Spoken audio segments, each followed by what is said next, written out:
Hermanos, ¿cómo están? Me da muchísimo gusto a través de este medio comunicarme con ustedes para expresar mi gratitud con el Señor por el privilegio que me concede de seguir compartiendo el mensaje de la palabra de Dios al pueblo de Dios, a sus hijos, a cristianos, a cristianas, con un mensaje bíblico al alcance de todos ustedes. He pasado un tiempo difícil, como ya se imaginarán, algún tiempo sin predicar, pero estoy seguro que esta nueva etapa de mi vida y de mi ministerio será de grande bendición, de grande edificación para todos los que con un corazón honesto, con un corazón limpio, pretendemos que Dios siga fortaleciendo nuestra vida espiritual. Y yo estoy aquí para servirles, estoy aquí para llevar y para hacer accesible a todos ustedes los mensajes de la santa palabra de Dios. Vamos a estar subiendo a las redes sociales, bueno, al Facebook, y vamos a estar subiendo al YouTube, por lo menos 2 mensajes de la palabra de Dios a la semana. Más, ya el Señor nos irá revelando qué seguir haciendo día con día para llegar a todos ustedes y para que junto con ustedes todos podamos ser edificados siempre con un fundamento escritural. Es por eso que a esta nueva etapa en mi vida ministerial le he titulado Ministerio Bíblico Martín Maldonado, poniéndome una vez más a sus órdenes para ser edificados con base en la santa palabra de Dios. Y en este tiempo que he estado orando mucho al Señor de cómo continuar mi vida y mi ministerio, el Señor impactó fuertemente mi corazón ahora con el libro segundo de Samuel. Entonces, con el favor de Dios, si el Señor nos lo va permitiendo, vamos a estudiar el libro segundo de Samuel, siendo el estudio del libro segundo de Samuel un pretexto, por así decirlo, para incursionar a lo largo de toda la Biblia, Antiguo y Nuevo Testamento, en temas que son relevantes para nuestro diario vivir. Entonces voy a suplicarles que van a estar siguiendo estos mensajes, que den una leída completa a todo el libro a todo el libro segundo de Samuel. Estaría bien que leyeran también el primero y el segundo de Samuel, pero nos vamos a enfatizar en el estudio del libro segundo de Samuel. No podemos estudiar el libro segundo de Samuel sin hacer algunas pertinentes referencias al libro primero, de cosas que afectan directamente nuestra vida, tan pertinentes hace miles de años como lo son ahora en nuestro diario vivir, entendiendo que toda la escritura es inspirada por Dios y es útil para corregir, es útil para redarguir, es útil para instruir, a fin de que en todo estemos enteramente preparados en nuestro Señor. Entonces vamos a procurar ir desmenuzando este libro segundo de Samuel sin prisa, porque lo que no acabemos el día de hoy, les digo, por lo menos 2 mensajes como este van a estar en el YouTube y en el Facebook semana a semana, pues lo vamos escudriñando, lo vamos viendo sin limitantes rigurosas de tiempo, para que no haya vacíos en nuestro estudio y podamos aplicar, sobre todo aplicar lo que vamos a ir conociendo día con día con base en la santa palabra de Dios.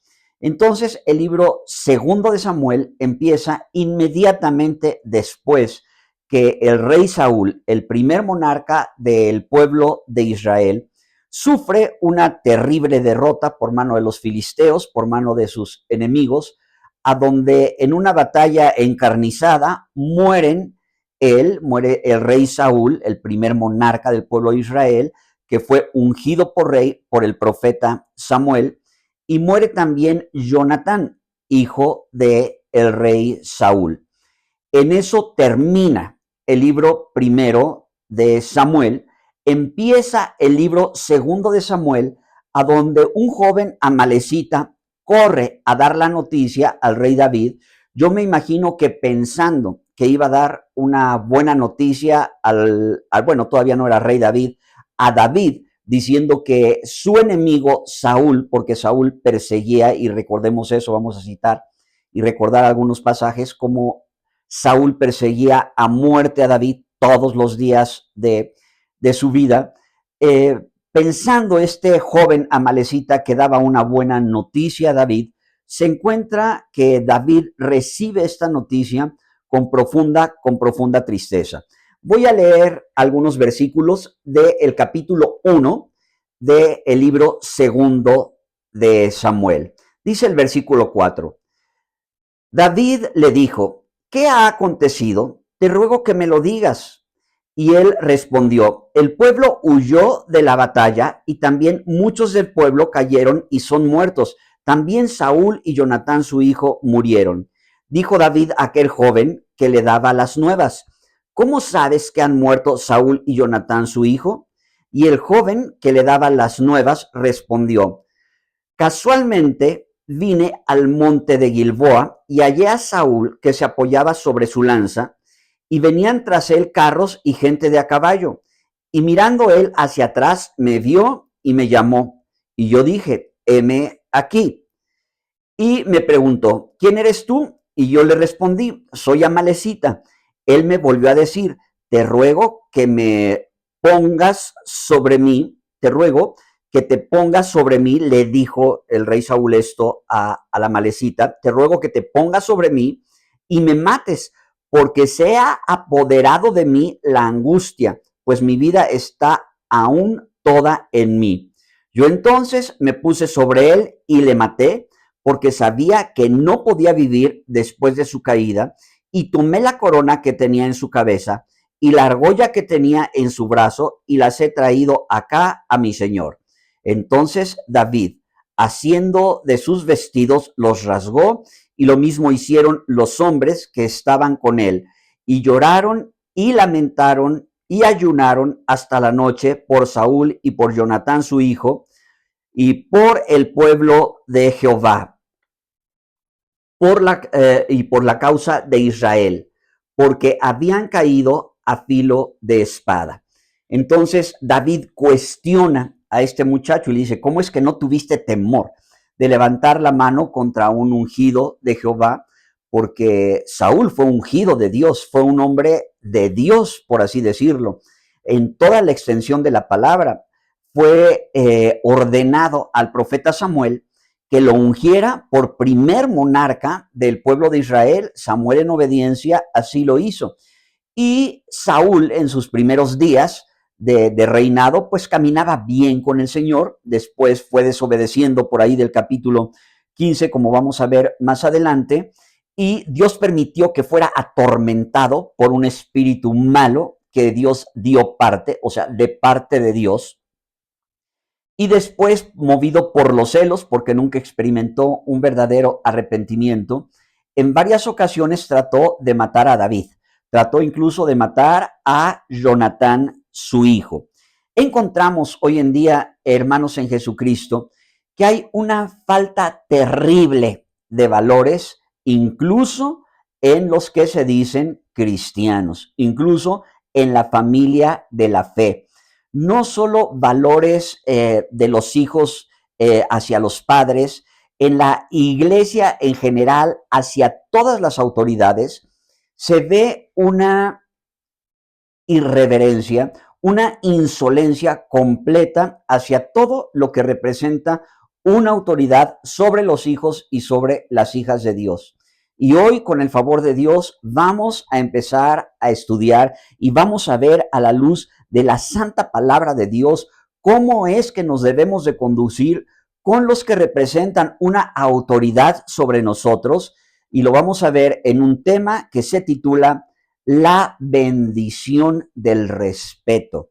La bendición del respeto, que les repito, lamentablemente se ha perdido muchísimo, incluso en medio de las familias cristianas. ¿El respeto a quién? El respeto, en este caso, a la autoridad, y lo vamos a ver ejemplificado en la relación que tenía David con Saúl. Su autoridad era el rey Saúl, y después vemos cómo se deteriora la vida espiritual de esta autoridad, que está persiguiendo a muerte a David, que siendo que había sido su paje de armas y había sido un general también poderoso en su ejército, lo persigue a muerte.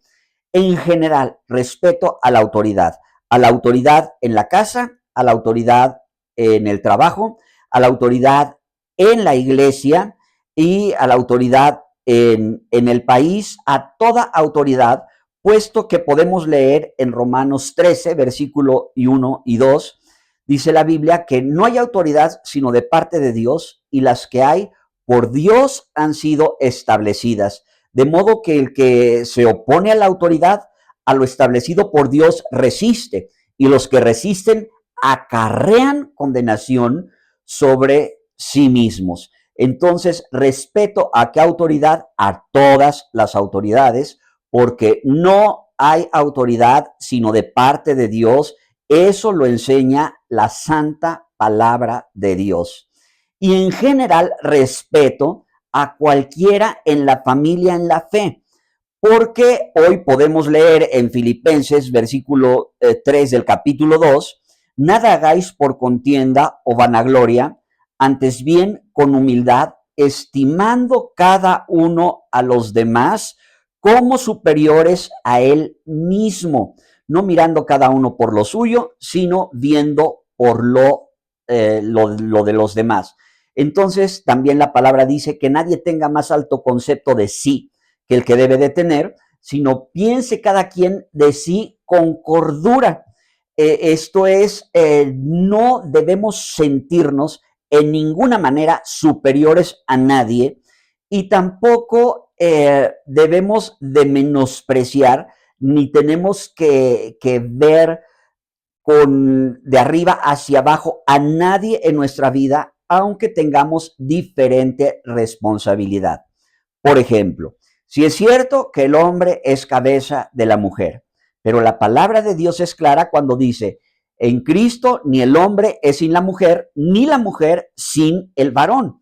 Entonces, ¿quién es más importante delante de los ojos de Dios? La respuesta es, los dos, hombre y mujer, son exactamente igual de importantes. Solamente que al hombre se le concede la responsabilidad de ser el líder en la familia, a la mujer se le concede la responsabilidad de ser líder y maestra también de los hijos, ama de casa en toda la extensión de la palabra, como ya alguna ocasión lo vimos y lo veremos en Proverbios en el capítulo 31, pero no es más importante uno que otro. Unos tienen una naturaleza y una responsabilidad, unos roles que Dios les asignó.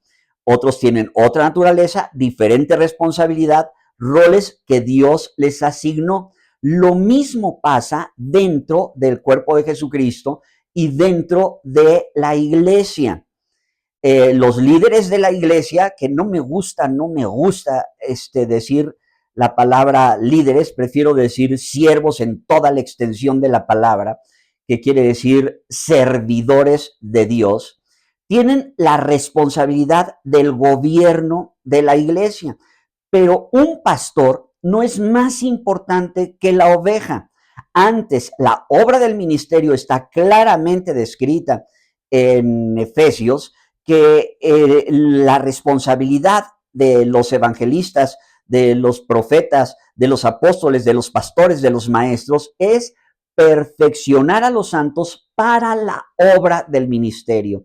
La obra del ministerio nos compete a todos, a pastores y no pastores, a los que dirigen, a los que gobiernan la iglesia y al resto de las ovejas. ¿Qué es más importante, el pastor o la oveja? La respuesta es igual delante de los ojos de Dios, simplemente que la responsabilidad de cada quien es diferente, los roles son diferentes.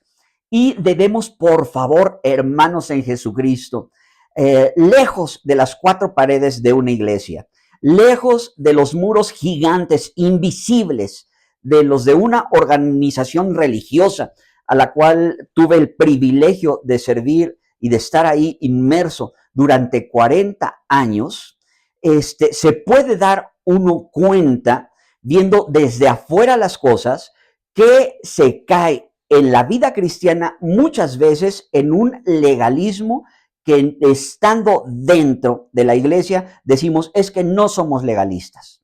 Es que nosotros no hay tal cosa como una liturgia y ahora sigue esto y después esto y después esto y después otro y lo demás allá. Se cae no solamente en un legalismo recalcitrante, sino también estamos expuestos, si no tenemos especialmente atención y cuidado en caer en el pecado de la idolatría.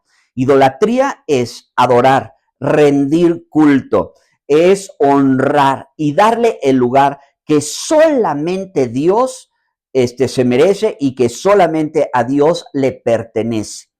Estamos en nuestra nación en un país 100% idólatra, sumido en la idolatría. Cuando nosotros nos convertimos a Cristo, pensamos que hemos dejado a un lado la idolatría, pero ustedes lo vemos desde la época prehispánica, todos los ídolos en los diferentes lugares de culto, una idolatría tremenda que hasta conocemos la historia de nuestro país, sacrificios humanos y aquellos que se les abría el corazón, el pecho para sacarles el corazón y sacrificarlo a los dioses. Llegan los españoles en la conquista y no predican el cristianismo, predican otra nueva religión y con ídolos diferentes, pero siguen siendo ídolos al final del día. Y está siempre la tendencia humana a idolatrar, a rendirle culto a algo o a alguien que no es Dios nuestro Señor. Y dentro de la iglesia, escúchenme muy bien, tenemos que poner especial atención en no idolatrar a los pastores, en no idolatrar a nuestros pastores, porque parece que el ser pastor y el ser nombrado pastor es nada más un título eclesiástico que te sube en el escalafón de jerarquía sobre el resto de la iglesia y de las ovejas para que se haga la santa voluntad de lo que dice el pastor.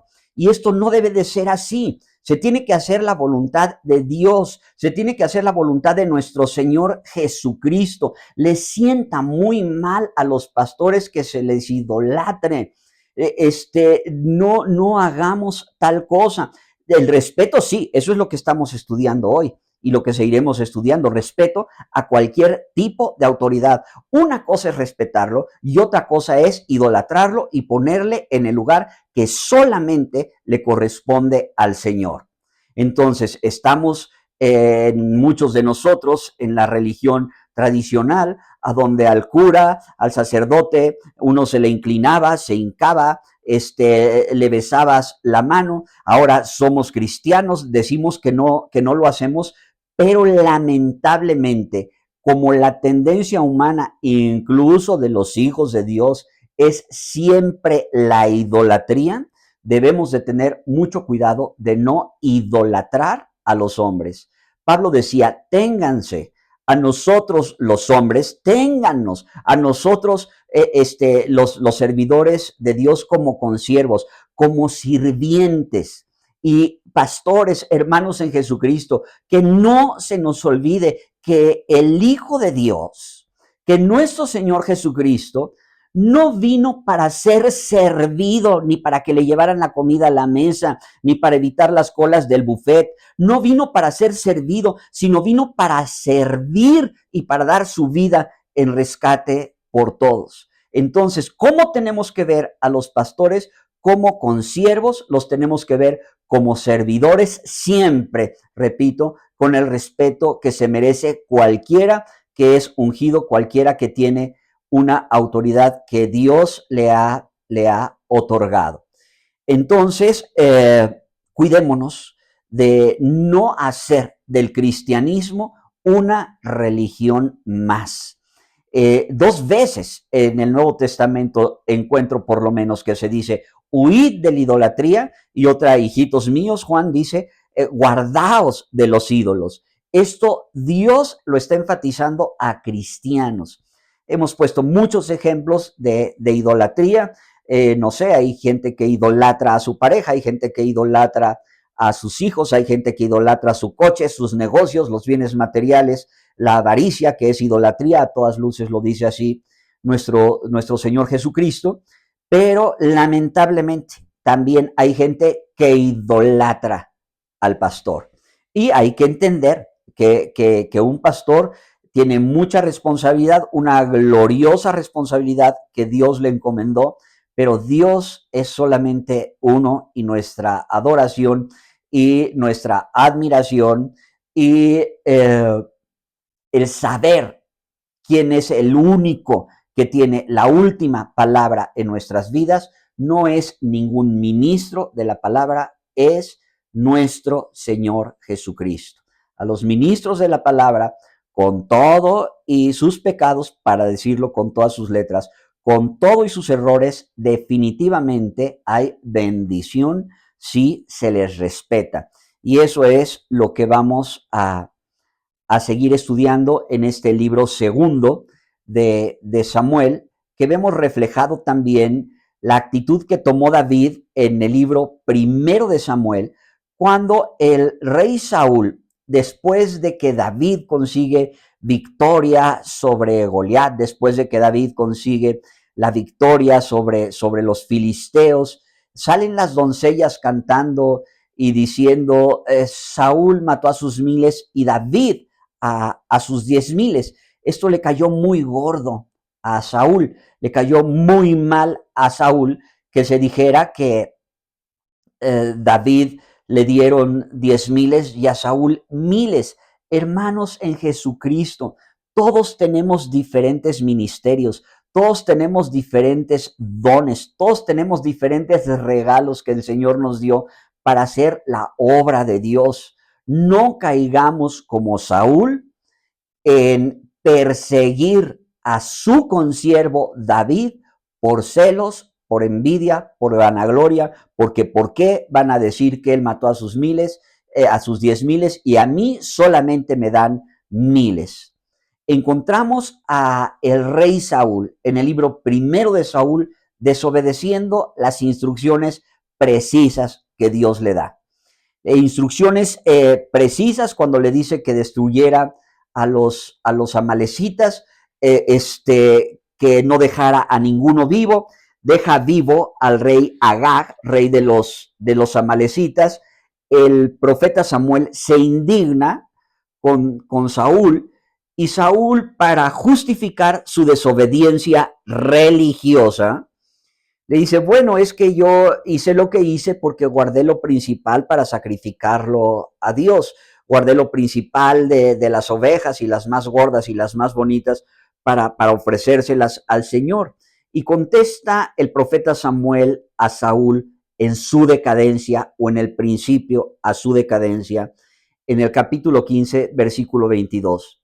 Y Samuel dijo, se complace Jehová tanto en los holocaustos y víctimas como en que se obedezca a las palabras de Jehová. Ciertamente el obedecer es mejor que los sacrificios, y el prestar atención que la grosura de los carneros. Porque como pecado de adivinación es la rebelión, y como ídolos e idolatría la obstinación. Por cuanto tú desechaste la palabra de Jehová, él también te ha desechado para que no seas rey. Encontramos aquí ya a Saúl desobedeciendo, alejándose en una caída insospechada, para ser afligido por demonios. En el capítulo 18 del libro primero de Samuel dice, y se enojó Saúl en gran manera, y le desagradó este dicho de que las doncellas cantaban, David, Saúl mató a sus miles y David a sus 10,000, y dijo, a David dieron 10,000 y a mí miles, no le falta más que el reino. Y desde aquel día Saúl no miró con buenos ojos a David. Aconteció al otro día que un espíritu malo de parte de Dios tomó a Saúl y desvariaba en medio de su casa. Tuvo que mandar traer a David para que tener un poco de sosiego cuando David cantaba alabanzas. Este espíritu malo de parte de Dios dejaba a Saúl, pero desde ese momento que leí en el capítulo 18 del libro primero de Samuel, al resto de la vida de David, Saúl procuró matar a David varias veces. ¿Era un líder? Sí. ¿Era un ungido? Pero desobediente, capítulo 15 del libro primero de Samuel. ¿Era un ungido? Sí, pero atormentado por demonios, primero de Samuel, capítulo 16. ¿Era un líder ungido? Sí, pero por celos, atacando a muerte a otro consiervo suyo, que en este caso era el joven David, que posteriormente fue David. Era un líder ungido que atentó en contra de la vida de su propio hijo Jonatán, arrojándole lanzas. 2 veces le arrojó lanzas a David, y no paró ahí el asunto, sino que este ungido de Dios, porque era ungido de Dios, lo ungió el profeta Samuel como primer monarca del pueblo de Israel. Aunque ungido, por descuidar su vida espiritual, por celos, por sentir una clara superioridad en su liderazgo, no solamente atacó a su propio hijo Jonatán, no solamente atacó a David, se fue en contra de 85 sacerdotes y tomó y se fue en contra de toda la ciudad de estos sacerdotes en primero de Samuel capítulo 22, a donde destruyó a mujeres, a donde destruyó a niños, incluso a niños de pecho. ¿Qué entendemos nosotros? Que hay líderes espirituales, sí son ungidos por el Señor, son líderes ungidos, pero se dejan usar por demonios para destruir no solamente a consiervos suyos, lamentablemente, como tienen el poder y como tienen la autoridad, para destruir incluso al cuerpo de Jesucristo en general. ¿Se imaginan ustedes a este líder, Saúl, destruyendo, atacando a 85 sacerdotes, matándolos, mandándolos matar y mandar destruir toda la aldea de estos sacerdotes para matar a sus mujeres, a sus niños y aún a los niños de pecho? Con todo, David jamás se atrevió a levantar su mano en contra de él, sino que le respetó. Porque a la autoridad, hermanos en Jesucristo, se le respeta aunque esté enchamucada. Porque a la autoridad, amados hermanos en Jesucristo, se le respeta aunque no sea cristiana. Me estoy refiriendo a los papás. Dice claramente la palabra de Dios, honra a tu padre y a tu madre, que es el primer mandamiento con promesa para que te vaya bien, para que seas prosperado, para que seas de larga vida. Estoy en Efesios capítulo 6. Hijos, obedeced en el Señor a vuestros padres, porque esto es justo. Honra a tu padre y a tu madre, que es el primer mandamiento con promesa, para que te vaya bien y seas de larga vida sobre la tierra. Antiguo, Nuevo Testamento, está este pasaje. Hay que entender que el Señor dice, honra a tu padre y a tu madre, y se acabó, para que te vaya bien. No dice, honra a tu papá si es cristiano, y si aparte de ser cristiano, goza de un impecable testimonio.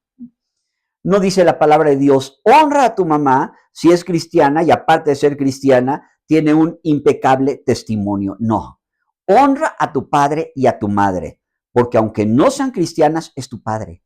Porque aunque no sea cristiana tu mamá, es tu mamá. Entonces la tienes que honrar. ¿Qué significa esto? Respetar. ¿Qué significa esto? Mantener cuando ya es una anciana, aunque no sea cristiana, aunque no tenga el mejor testimonio. Hónrala, ten cuidado de ella, respétala, y yo lo he dicho muchísimas veces. Parte de honrar a papá y a mamá, sobre todo cuando no son cristianos o cuando son cristianos con un testimonio que ahí te lo encargo, parte de honrarlos es muchas veces perdonarlos, perdonar su abandono, perdonar sus malos modos, perdonar su carácter, perdonar su borrachera. perdonar el mal que le hicieron a mamá. Eso es honrar a papá, eso es honrar a mamá. No es solamente respetarlos, muchas veces los tienes que respetar, sí, pero no se les puede obedecer, más si te mandan que hagas cosas que están en contra de la palabra de Dios. Pero respetarlos sí, y amarlos sí, y tener cuidado de ellos sí, aunque no sean cristianos. Y la Biblia dice, ¿para qué? Porque si tú los respetas, vas a alcanzar bendición en tu vida. Porque si tú los respetas, vas a ser de larga vida y te va a ir bien. ¿Qué sería lo contrario? ¿Eres un hijo insolente? ¿Eres un hijo desobediente? ¿Eres un hijo que no ha perdonado a papá, que no ha perdonado a mamá? No te puede ir bien. No te puede ir bien.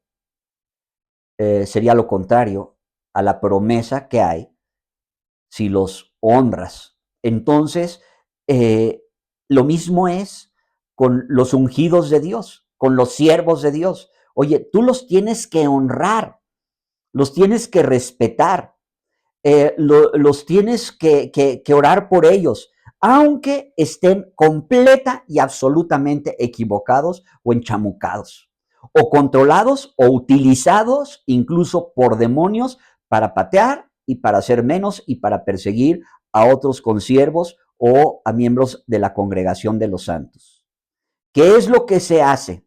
¿Cómo le voy a hacer para respetar a estos hombres que indiscutiblemente están mal porque tienen celos, porque persiguen a muerte? Bueno, el ejemplo nos lo está dando aquí el rey David.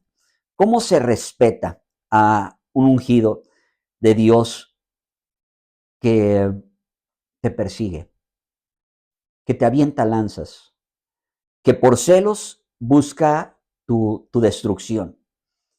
Lo primero que se nos ocurre en la carne es, ¿sabes qué? Él me avienta una lanza, yo le aviento tres, porque conozco su vida de pe a pa. ¿Sabes qué? Si él se atreve a exhibirme públicamente, entonces yo voy a usar de todos los medios para exhibirlo porque lo conozco perfectamente bien. No, señor, no, señor, no, señor.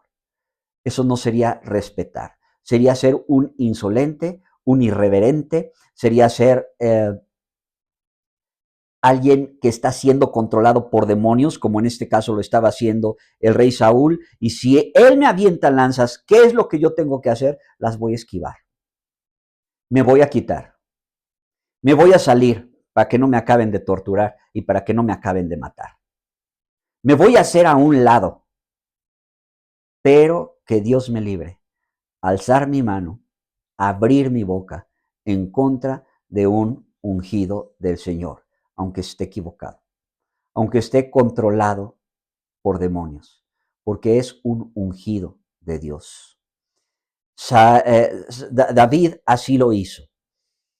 Eh, respetó la integridad de Saúl, respetó la investidura de Saúl, incluso cuando tenía todos los elementos para vengarse por sí mismo y tenía todos los elementos para destruirlo. No quiso hacerlo, conociendo las consecuencias de ser un irreverente, de un insolente, de un irrespetuoso hacia algún ungido de Dios. David no era tonto. David conocía perfectamente que Saúl estaba mal. David conocía, lo vivió en carne propia. Sufrió los ataques a muerte de Saúl. David sabía que Saúl estaba siendo controlado por demonios, que estaba siendo usado por demonios para destruirlo a él, para destruir la obra de Dios, ejemplificada en otros hombres de Dios, como eran los sacerdotes y sus mujeres, y no le importó que fueran damas, y en sus hijos no le importó que fueran pequeños, incluso en los de pecho, y los manda a matar. ¿Tú crees que eso lo ignoraba David? David no lo ignoraba. Sin embargo, vean por favor lo que hizo en el libro 1 de Samuel, capítulo 24. 1 de Samuel 24.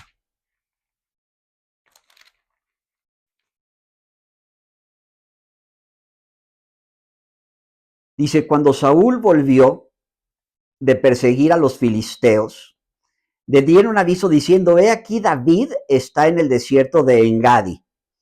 Y tomaron a Saúl, tomando Saúl 3,000 hombres escogidos de todos, de todo Israel, fue en busca de David y de sus hombres por las cumbres de los peñascos y de las cabras monteses. Cuando llegó a un redil de ovejas en el camino, donde había una cueva, entró Saúl en ella para cubrir sus pies. Este es un hebraísmo. Cubrir sus pies, en México diríamos a donde el rey va solo.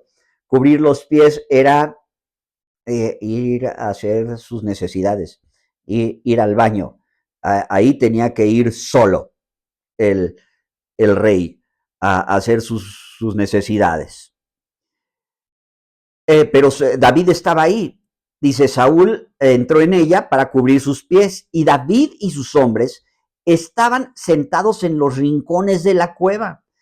Entonces los hombres de David le dijeron: he aquí el día que te dijo Jehová, he aquí que he entregado a tu enemigo en tu mano y harás con él como te pareciere. Y se levantó David y calladamente cortó, aguantándose el aroma, imagínense ustedes el cuadro ahí, se acerca y corta la orilla del manto de Saúl.